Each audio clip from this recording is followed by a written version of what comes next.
beribadah kepada Tuhan. Tuhan sudah memberikan cuaca yang cerah, ya, puji nama Tuhan. Mungkin memang ada beberapa saudara kita yang sedang sakit, ya.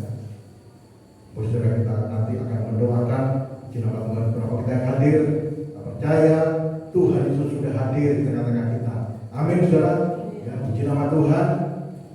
Sore hari malam hari ini saya akan menyampaikan kebenaran firman Tuhan tentang Yesus membangkitkan Lazarus. Yesus atau Tuhan Yesus membangkitkan Lazarus. Saya kira tidak ada seorang pun yang ada di dunia ini, seorang tokoh yang besar, tokoh yang terkenal pun, tidak ada seorang pun yang bisa membangkitkan orang dari kematian. Hanya Tuhan kita Yesus Kristus. Saya akan membacakan ayat firman Tuhan di dalam Yohanes pasal 11 ayat yang pertama sampai yang ke-6. Demikian firman Tuhan. Ada seorang yang sedang sakit, namanya Lazarus. Ia tinggal di Betania, kampung Maria dan adiknya Marta. Maria adalah perempuan yang pernah meminyaki kaki Tuhan dengan minyak mur dan menyekanya dengan rambutnya. Dan Lazarus yang sakit itu adalah saudaranya. Kedua perempuan itu mengirim kabar kepada Yesus, Tuhan, dia yang kau kasihi sakit. Ketika Yesus mendengar kabar itu, ia berkata, penyakit itu tidak akan membawa kematian, tapi akan menyatakan kemuliaan Allah. Sebab oleh penyakit itu anak Allah akan dimuliakan. Yesus memang mengasihi Marta dan kakaknya dan Lazarus. Namun setelah didengarnya bahwa Lazarus sakit, ia sengaja, sekali lagi sengaja tinggal 2 hari lagi di tempat di mana ia berada. Ya, satu peristiwa yang luar biasa, Bapak Saudara kasih. Ya, ada satu keluarga, ya, yaitu Maria, Marta dan Lazarus. Ya, Maria ini adalah dulu perempuan yang pernah meminyaki kaki Yesus. Ya, dia beli minyak yang mahal, seharga 100 dinar, itu dipecahkan untuk mengurapi kaki Yesus. Oleh sebab itu Maria ini sungguh-sungguh punya hubungan yang dekat dengan Tuhan Yesus. Ya. Sampai Tuhan Yesus sering mampir ke rumah mereka. Dan pernah dengar kisahnya Maria waktu Tuhan Yesus hadir di rumahnya, yang Maria ini segera duduk diam di bawah kaki Yesus. Sedangkan Marta sibuk melayani, bisa mempersiapkan. Jadi Tuhan Yesus sangat dekat dengan mereka. Mereka juga punya saudara laki-laki yaitu namanya Lazarus. Yesus sangat mengasihi keluarga ini juga, sering mampir ke rumah mereka. Mereka punya hubungan yang dekat. Dan satu kali Lazarus ini sakit, ya, saya percaya sakitnya bukan sakit biasa, tapi sakit keras, ya. Sehingga Maria dan Marta bingung. Lalu kan dia tahu bahwa Yesus ini berkuasa, lumpuh bisa sembuh, buta bisa melihat, dia bisa menyembuhkan segala penyakit. Sebab itu Maria dan Marta segera mengirim kabar kepada Tuhan Yesus, mengabarkan bahwa Lazarus ini saudaranya yang Tuhan Yesus kasih juga sedang sakit. Segera datang. Maria dan Marta tentu sangat mengharapkan supaya Tuhan Yesus segera hadir, segera menyembuhkan Lazarus. Ternyata apa yang diperbuat Tuhan Yesus? Justru menunda kedatangannya 2 hari. Mestinya kan kalau sakit keras, ya, apalagi ditelepon dari rumah sakit, oh ini keadaan darurat di ICU. Wah, ini kan sudah, kalau ICU kan sudah kritis, harus segera datang. Ini ternyata Tuhan Yesus malah menunda 2 hari lagi. Dan ternyata kemudian Lazarus meninggal karena sakitnya keras, meninggal. Hancur hati Maria dan Marta. Mereka merasa susah, sedih, kehilangan saudara laki-laki satu-satunya. Ya, mungkin biasanya kalau yang laki ini kan yang tukang betulin atap, ya, tukang kerja yang berat-berat itu itu selalu dikerjakan yang laki, saudara. Sekarang sudah meninggal, mereka merasa susah, sedih, saudara.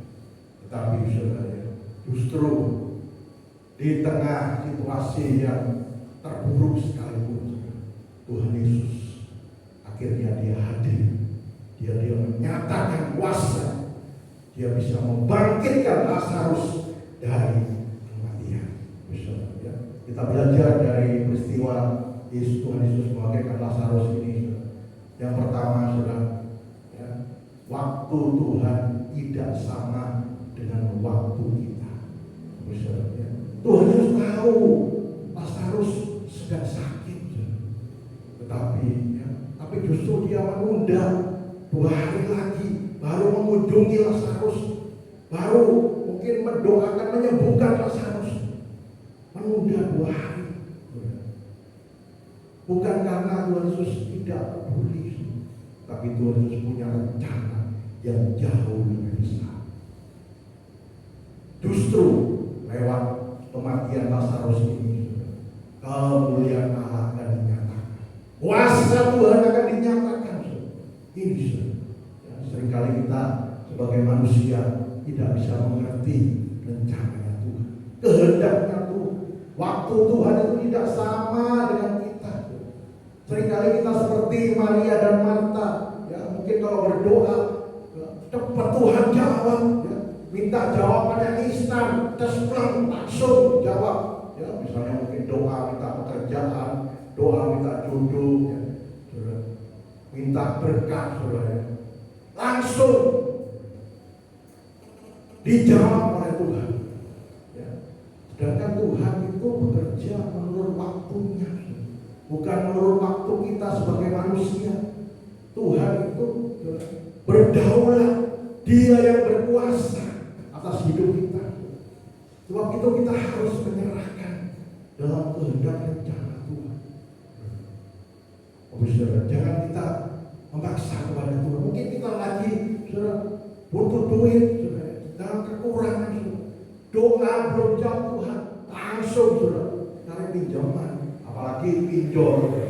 Bahaya kalau pinjol bisa, kena terjebak, bahaya.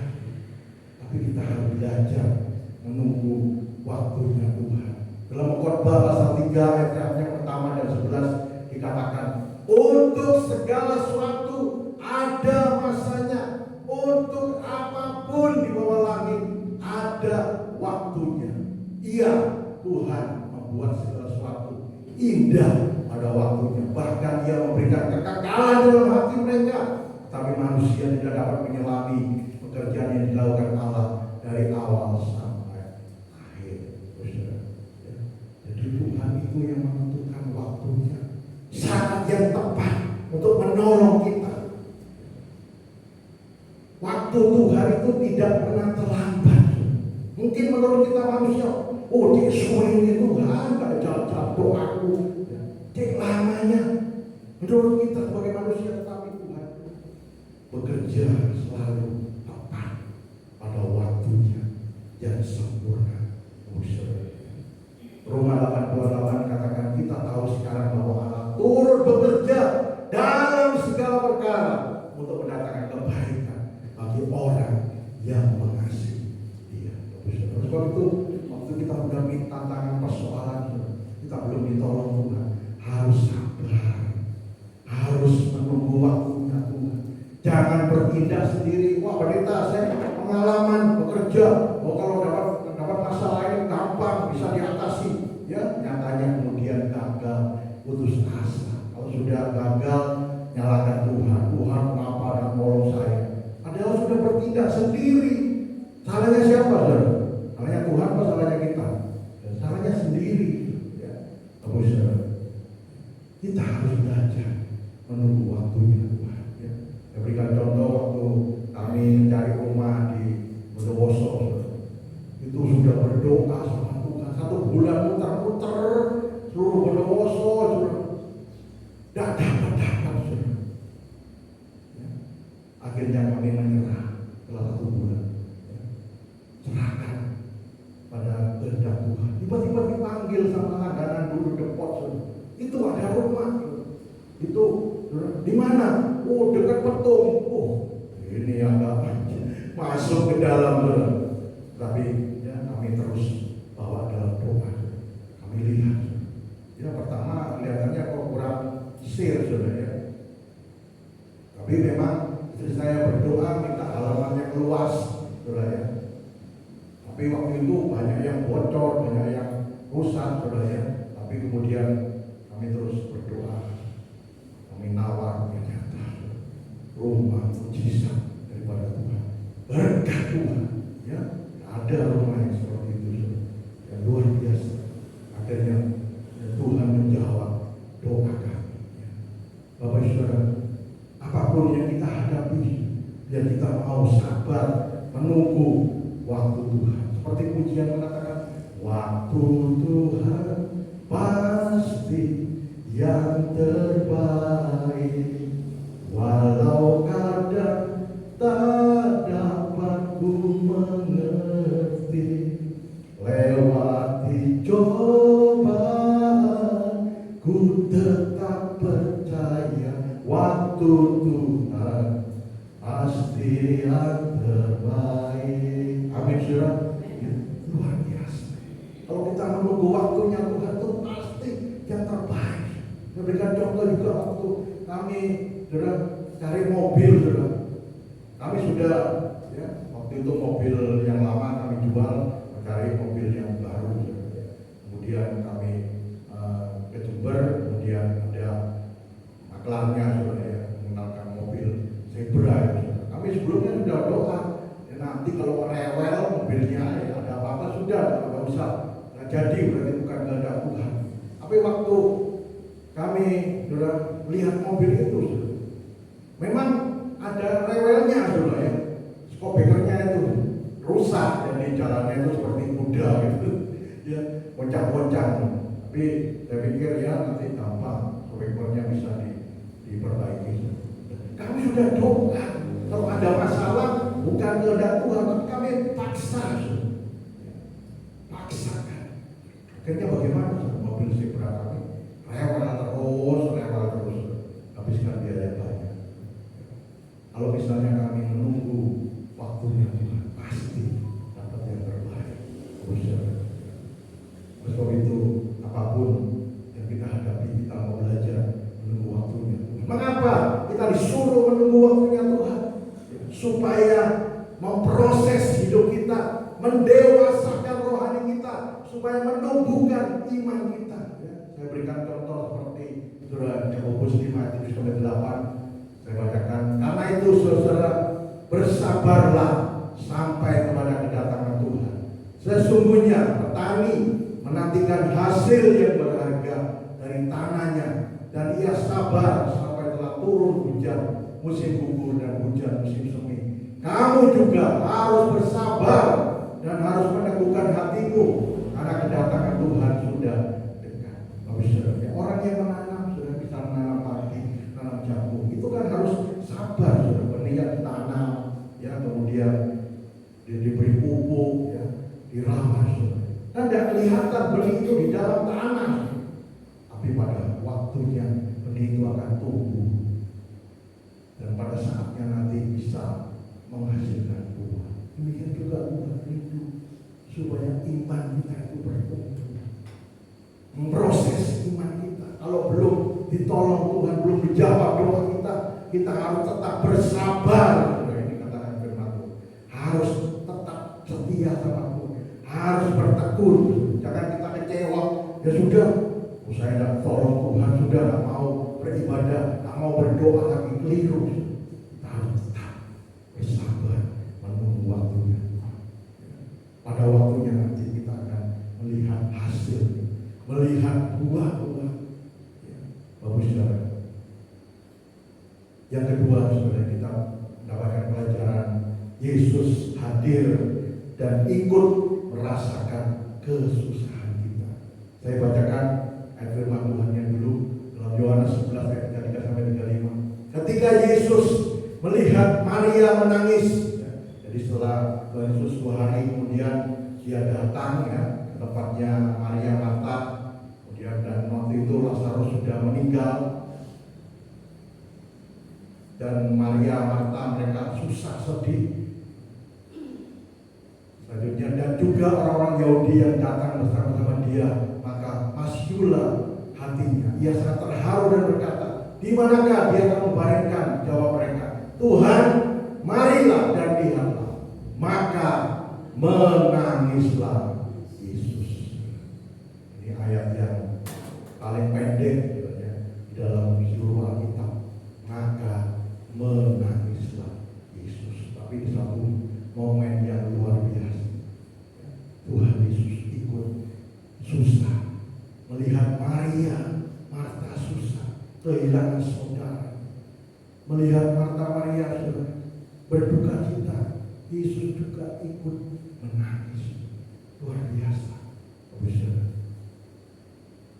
Jadi saat kita menghadapi kesusahan, mungkin karena persoalan yang berat, mungkin ya kita menghadapi tantangan yang berat, kita merasa susah rasanya, ya mungkin putus asa, mungkin ada juga yang stres sampai karena menghadapi masalah yang begitu berat, mungkin masalah dalam keluarga, dalam pekerjaan, dalam pelayanan. Kita harus ingat, Yesus selalu hadir. Dia selalu peduli. Dia tidak pernah meninggalkan kita. Bapak saudara. Karena apa saudara? Dalam Ibrani 4:15 dikatakan, sebab imam besar yang kita punya bukanlah imam besar yang tidak dapat turut merasakan kelemahan-kelemahan kita. Sebaliknya sama dengan kita, ia telah dicobai hanya tidak berbuat dosa. Tuhan Yesus itu, dia memang Allah, tetapi dia pernah menjelma menjadi manusia, sama seperti kita.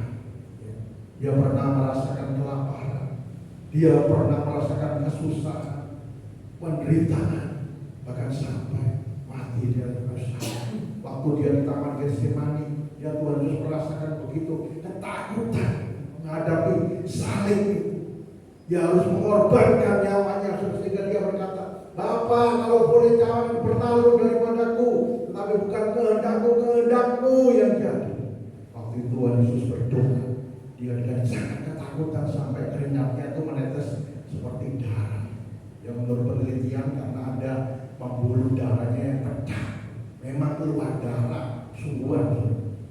Jadi Tuhan Yesus pernah menjadi manusia sama seperti kita, sehingga dia bisa merasakan kalau kita dalam kesusahan, kalau kita dalam putus asa, dalam penderitaan. Tuhan Yesus juga pernah mengalami. Sebab itu dia peduli bagi kita. Seperti pujian, Allah mengerti, Allah peduli segala persoalan yang kita hadapi, tak akan pernah dibiarkannya ku bergumul sendiri, Allah mengerti. Itu perbedaannya kita dengan orang-orang dunia. Orang-orang dunia kalau mereka menghadapi pergumulan, tantangan, yang mereka merasa tidak mampu, kemudian putus asa, stres, mereka bisa bunuh diri, gak tahan. Karena mereka tidak punya Yesus sebagai penolong dalam hidup. Yesus yang bisa menguatkan, Yesus yang memberikan penghiburan, ya, lewat Roh Kudus. Kita lahir, kita ada Tuhan Yesus. Dia Allah yang selalu menyertai kita. Dia Allah yang tidak pernah meninggalkan. Allah yang selalu mengerti, selalu peduli apapun yang kita hadapi. Sebab itu jangan sampai kita putus asa, menyerah dengan keadaan. Kita harus datang kepada Tuhan Yesus. Saat kita menghadapi persoalan berat apapun, ya, kita mau datang pada Tuhan Yesus. Dalam Matius 9:28 dikatakan, marilah kepadaku semua yang letih lesu dan berbeban berat, aku akan memberikan kelegaan sentosa kepadamu. Kalau kita dalam pergumulan yang berat,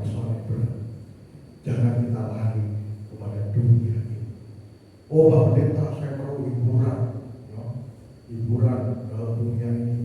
Ada yang sampai lari ke yang minum-minuman keras, yang mabuk, biar dia lupa dengan segala masalahnya. Keliru. Malah kena tipu daya iblis. Ada yang lari ke narkoba. Ya, saya ingat yang lalu ada satu keluarga konglomerat, orang yang kaya. Ya, mereka terlibat narkoba. Loh, bisa? Iya, setiap malam nggak bisa tidur. Jadi selalu minum obat terlarang. Itu dalam dunia. Jangan sampai keliru alamat kita. Kalau kita dalam kesulitan apapun, datang kepada Tuhan Yesus. Dia sanggup memberikan kelegaan, dia sanggup memberikan sentosa, damai sejahtera dalam hidup kita. Berikan kekuatan dalam hidup kita. Filipi pada 7 dikatakan, damai sejahtera Allah yang melampaui segala akal akan memelihara hati dan pikiranmu dalam Kristus Yesus. Kalau kita sudah datang kepada Tuhan, Tuhan Yesus memberikan sentosa, memberikan damai. Biar damai sejahtera itu kita izinkan menguasai hati dan pikiran kita, sehingga kita bisa kuat menghadapi tantangan persoalan apapun juga. Kita tidak jadi stres, putus asa. Tapi saudara, damai sejahtera dari Tuhan Yesus itu luar biasa. Selanjutnya saudara, kita belajar percaya di tengah situasi yang mustahil. Percaya di tengah situasi yang mustahil. Saya bacakan ayatnya dulu dalam Yohanes 11 ayat 1 sampai 7. Maka kata Marta kepada Yesus, Tuhan, sekiranya Engkau ada di sini, saudaraku pasti tidak mati. Tapi sekarang pun aku tahu bahwa Allah akan memberikan kepadamu sesuatu yang kau minta kepadanya. Kata Yesus kepada Marta, saudaramu akan bangkit. Kata Marta kepadanya, aku tahu bahwa ia akan bangkit pada waktu orang-orang bangkit pada akhir zaman. Yesus berkata kepadanya, akulah kebangkitan dan kehidupan. Siapapun yang percaya kepadaku, ia akan hidup walaupun ia sudah mati. Dan setiap orang yang hidup dan percaya kepadaku tak akan pernah mati. Apakah kamu percaya hal ini? Marta berkata kepadanya, ya Tuhan, aku percaya bahwa Engkaulah Kristus, Anak Allah yang datang ke dunia. Kita melihat contoh Marta ini. Mula-mula dia tidak percaya. Dia katakan kepada Tuhan Yesus, kalau Tuhan ada di sini pasti saudaraku ini tidak akan mati. Tapi Tuhan Yesus mengatakan, saudaramu itu akan bangkit dari kematian, jangan susah lagi. Ya, nanti akan bangkit di akhir zaman. Maka tidak percaya mula-mula. Tetapi waktu Tuhan Yesus mengatakan, akulah kebangkitan dan hidup. Harus siapa percaya kepadaku tidak akan mati untuk selama-lamanya. Baru Marta ini percaya. Aku percaya itu anak Allah yang hidup. Kita melihat ini, kita harus belajar percaya. Walaupun situasi, kondisi yang mustahil, yang terburuk sekalipun. Saat itu Lazarus mati. Kalau mati kan sudah tidak ada harapan lagi. Kalau sakit, mungkin sakit keras, ya mungkin dalam negeri tidak bisa diobati, dibawa ke luar negeri supaya bisa sembuh dari penyakit. Tapi sudah mati, mau diapakan lagi? Sudah ada harapan lagi. Sudah yang paling parah, keadaan paling parah. Tidak mungkin tidak ada harapan. Tapi saudara, kita harus belajar percaya. Kalau kita percaya itu bukan berarti semuanya langsung menjadi baik, semuanya langsung ada hasilnya. Tapi kalau kita percaya, artinya kita mengambil keputusan untuk tetap berharap kepada Tuhan, tetap mengandalkan Tuhan Yesus yang hidup, yang berkuasa. Itu kita harus mengambil keputusan tetap berharap mengandalkan Tuhan. Apapun situasi kondisi yang kita hadapi, jadi percaya ini sangat penting. Jangan kita mau melihat hasilnya dulu,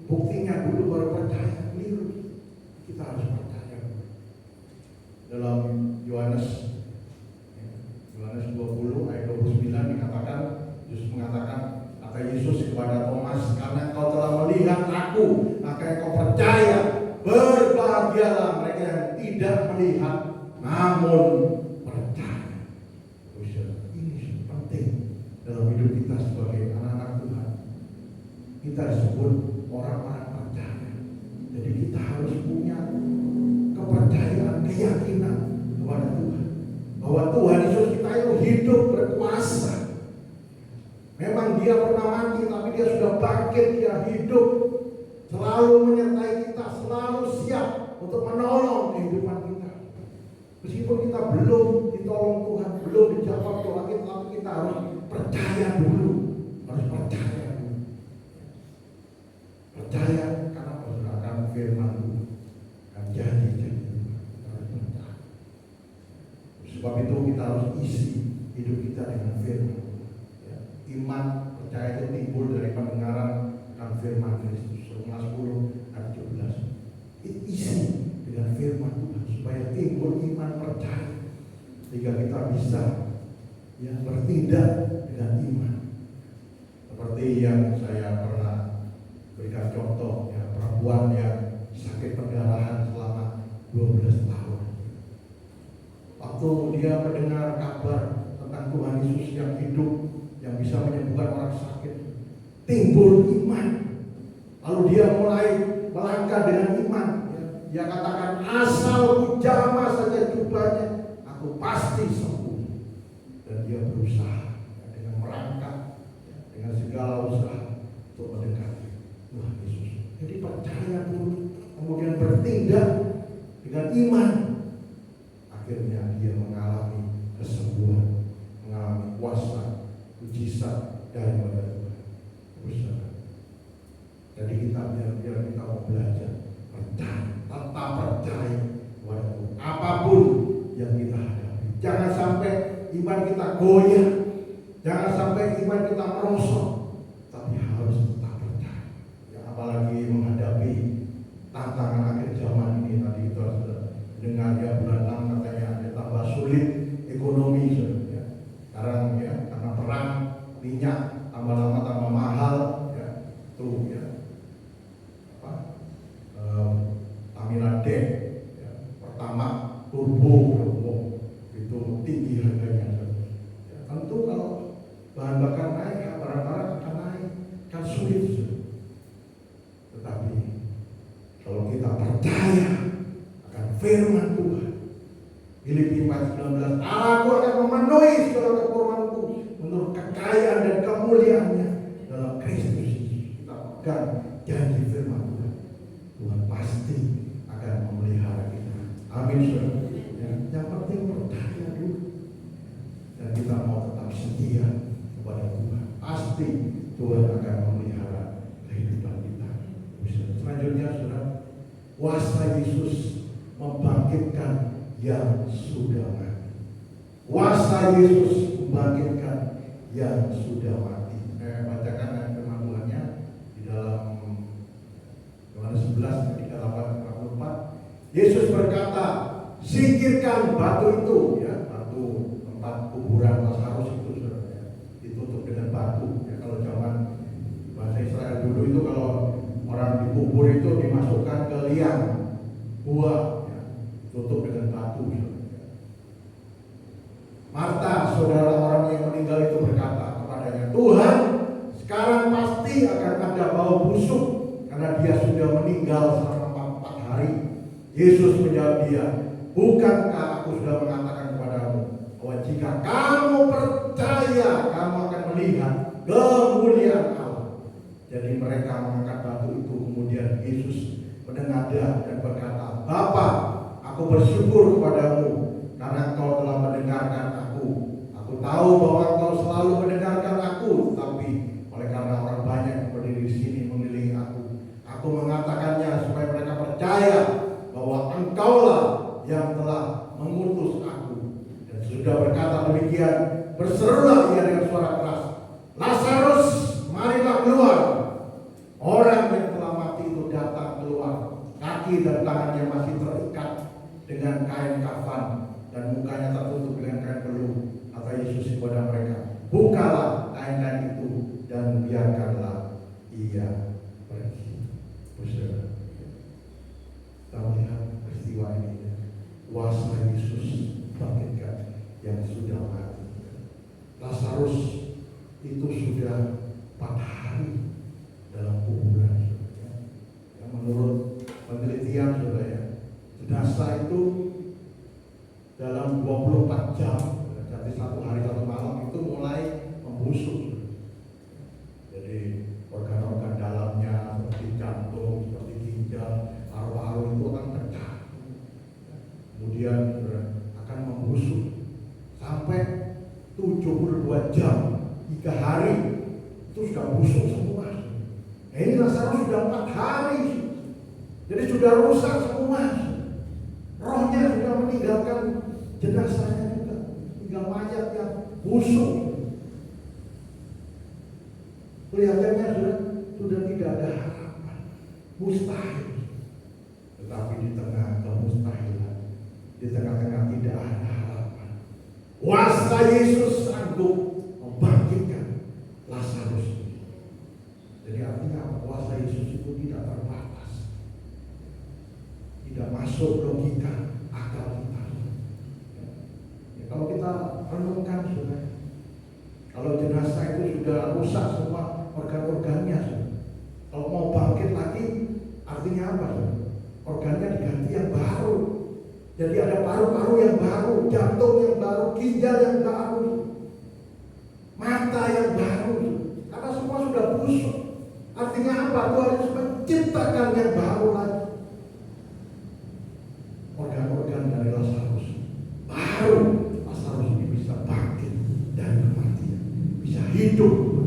Nah, itu juga rohnya dikembalikan lagi, saudara ya. Rohnya yang mungkin masuk surga dikembalikan lagi ke tubuhnya. Ini luar biasa. Kuasa Yesus sanggup.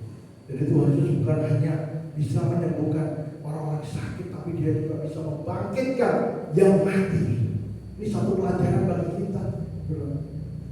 Bukan hanya mati secara jasmani, juga mati secara rohani. Mungkin iman-iman yang sudah mati, semangat-semangat yang sudah mati, gairah-gairah yang sudah mati, yang orang yang sudah putus asa, kecewa, yang terluka karena mungkin melalui tantangan yang berat. Tuhan Yesus sanggup membangkitkan kembali. Amin. Tuhan Yesus sanggup membangkitkan kembali semangat hidup orang itu. Amin. Luar biasa. Bahwa Yesus mengatakan, akulah kebangkitan dan hidup. Akulah kebangkitan dan hidup. Kita melihat waktu Tuhan Yesus belum mati aja, waktu Dia dalam pelayanan, lumpuh bisa berjalan, buta bisa melihat, orang yang dirasuk setan bisa diusir setan, bahkan mati bisa bangkit seperti Lazarus. Apalagi setelah dia mati kemudian bangkit kembali, kuasanya penuh, kuasanya tidak terbatas. Sebab itu sebelum Tuhan Yesus naik ke surga, Dia mengatakan, segala kuasa sudah diberikan kepadaku, baik di surga dan di bumi. Ini menunjukkan bahwa Tuhan Yesus itu Allah yang hidup, Allah yang berkuasa. Apa yang perlu kita takutkan, apa yang perlu kita khawatirkan dalam dunia ini? Karena Tuhan Yesus sanggup mengerjakan perkara yang besar. Dalam Ayub 42 ayat 2 katakan, aku tahu bahwa Engkau Tuhan sanggup melakukan segala sesuatu dan tidak ada rencanamu yang gagal. Ya, jawab Ayub kepada Tuhan. Terjemahan dari saudara hari, aku tahu ya Tuhan bahwa Engkau Maha Kuasa, Engkau sanggup melakukan apa saja. Jadi kalau Tuhan itu Maha Kuasa, artinya kuasanya itu tidak terbatas. Tidak ada persoalan apapun yang terlalu sulit untuk ditolong oleh Tuhan. Kalau persoalan kematian, saudara, itu kematian, ya Lazarus mati, itu kan persoalan yang paling besar dalam dunia, persoalan kematian itu bisa ditangani oleh Tuhan, bisa dibangkitkan. Apalagi persoalan hidup kita sehari-hari, persoalan pekerjaan kita, persoalan kesehatan ekonomi kita. Tuhan Yesus sanggup membangkitkan, memulihkan, menyembuhkan. Tuhan Yesus sanggup yang berbuat perkara-perkara yang besar. Lukas 1 ayat 27 dikatakan, tidak ada yang mustahil bagi Allah. Tidak ada yang mustahil bagi Allah. Tidak ada yang tidak mungkin bagi Allah. Sebab itu apapun yang kita hadapi dalam hidup ini, jangan sampai kita menyerah, jangan sampai kita putus asa, tapi kita harus tetap percaya bahwa Tuhan akan selalu bekerja dalam hidup kita. Tuhan tidak pernah meninggalkan kita. Dia tahu setiap kesusahan, penderitaan kita. Dia tahu setiap kelemahan kita. Dia akan selalu menolong kehidupan kita. Sebab Dia adalah kebangkitan dan hidup. Yesus adalah kebangkitan dan hidup. Sebab itu Dia sanggup melakukan perkara-perkara yang besar yang melampaui akal pikiran kita. Bagus ya. Udah main musik, kita Tuhan. Sebab itu apapun jadi beban, pergumulan Bapak Ibu sudah terkasih, dan kita mau bersabar menunggu waktunya Tuhan. Tuhan akan menolong dalam setiap kehidupan kita.